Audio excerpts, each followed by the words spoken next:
And John told me that I had an hour and a half to talk to you. The information I asked, it couldn't take me an hour and a half. So I put together about 150 slide portrait of me. No, I'm kidding.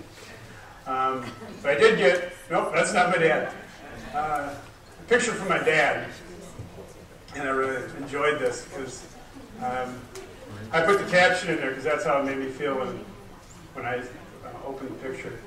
And I thought that was fitting with us in our classrooms with PBIS. Implement the TIC is your tool to look and see how things are going, how you see your work is moving forward.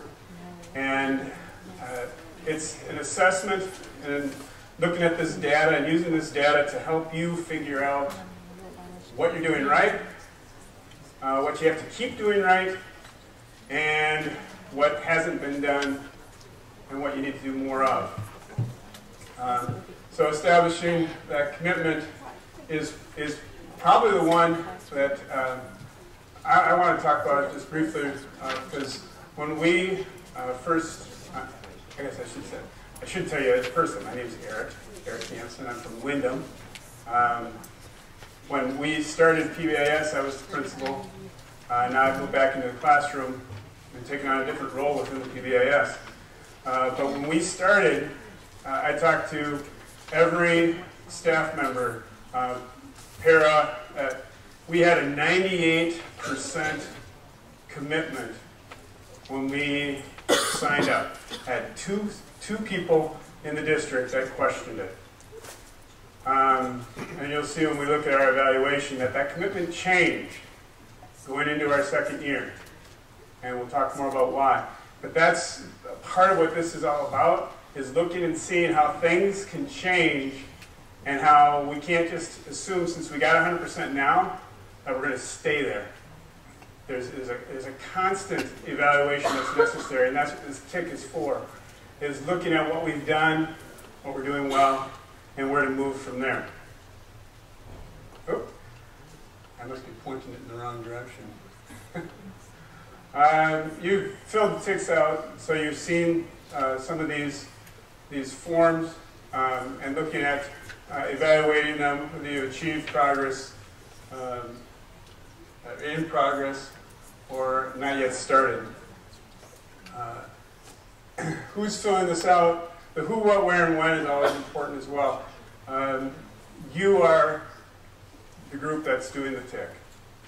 This is not school-wide. This is your group. This is the people who are working most closely with PBIS.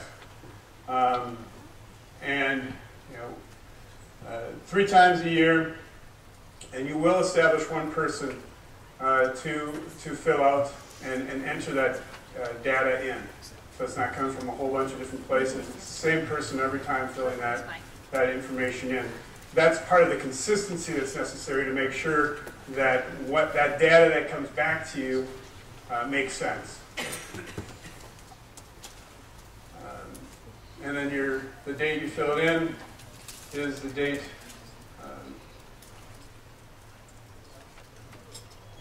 And you've seen these, the form, correct, right? Now this is where the data comes in. That stuff that you've put together, you did it in August, you did it yesterday. My understanding is you won't be able to see yesterday's data until tomorrow. But we do have a slide. We just got it. Getting ahead of myself. What this shows you is what you've done, what you've got in place, what you're working towards, and how far you are from that 100% goal. And you'd like to see this progression. Isn't that nice?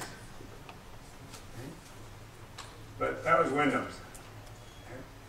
And the biggest drop was in our commitment when we did this TIC, this actual one that we did.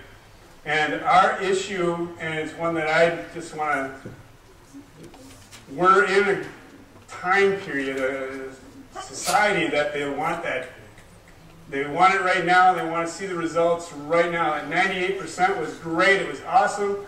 But that went down to 80% when we started the next school year because they decided to do it. Why are the kids still being targeted?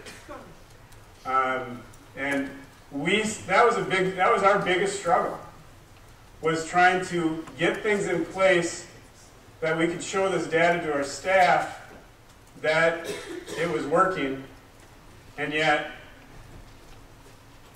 we didn't want to throw everything out at once because we knew 100% implementation in the first 3 months of PBIS wasn't going to run. But convincing our staff that's a different thing. So we started out, gangbusters were doing good, and then we thought, we're fine. And when we did the tick the second time, we realized we weren't.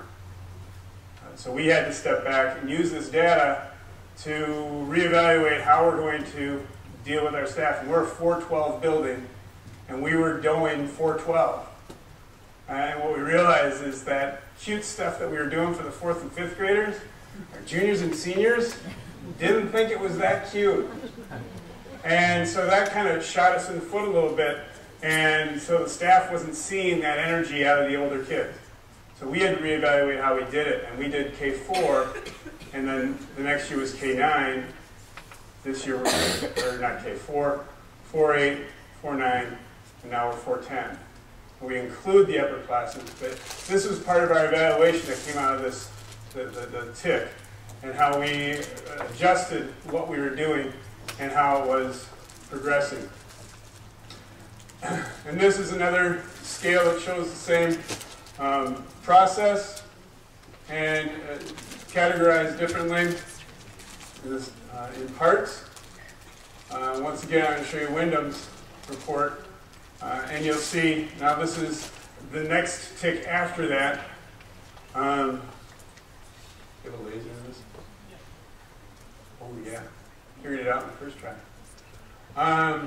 The darker green and the lighter green, those are the two that I showed you. You can see where our evaluation, and we went through the information that we got in the tick, and the blue in every one of those categories shot up from before, because we looked at this data, we used the data, and that's what's so important about this tick, is that you look at what you're doing and what we need to keep doing or do better. And you can see, for us, teaching is the one lone blue. We started out with just doing the cosmetic stuff and trying to implement the classroom lessons. That was a struggle for us, and that's what we tried right away, and that got shot down very quickly the way we did it initially. But we came up with a better plan, and we've been able to build from that. But we did not do our classroom lessons right away until we got into our second year. Now this is information from you guys to show you what you did. Green is this is a average score of all your ticks from August and then yesterday. So you can see, based on this information, that although it might not seem like you're going very fast, you are. You're adding information, you're producing stuff within your schools, and you are moving forward, even though it might seem more discussion than actual physical change. But you are putting things into place, you are improving in the PBIS perspective.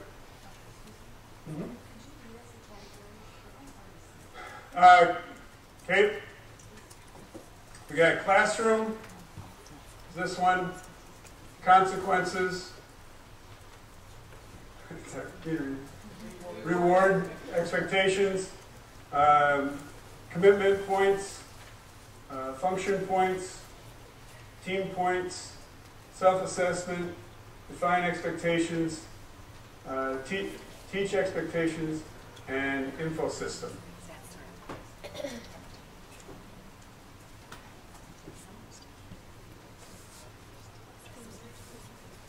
So once again, it shows you that, because I do know sometimes it seems like you get stuck on something or you're not sure what, where you're moving. Based on this information, you guys have done an incredible amount of work from August to now, and you're going to see that. You'll see that through your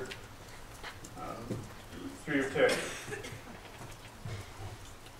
And then the individual report, breaking it down into specific pieces and seeing where you have your strengths and your weaknesses within your program.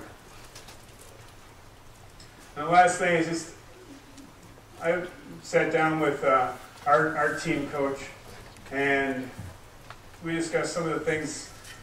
We went back to where we were in our, trying to think back when we started, and some, what do you want to call it, advice or just things to think about when you fill out the tick.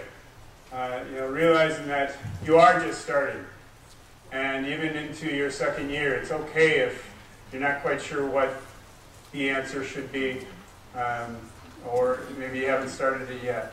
It's okay. And there are things you won't know, and to develop with that, and to be honest. Don't think about what should be, but what is. And we talked about already that the information will come back to help you. Using that data to develop your program, your plan, that's what the data is all about. And yeah, some of the stuff I've already talked about. You reach 100%, that's great, but you still got to work hard and do things to make sure it stays at 100%. And dipping is not a horrible thing. It's very possible that some of these areas will dip for a while, but that's why we reevaluate so often.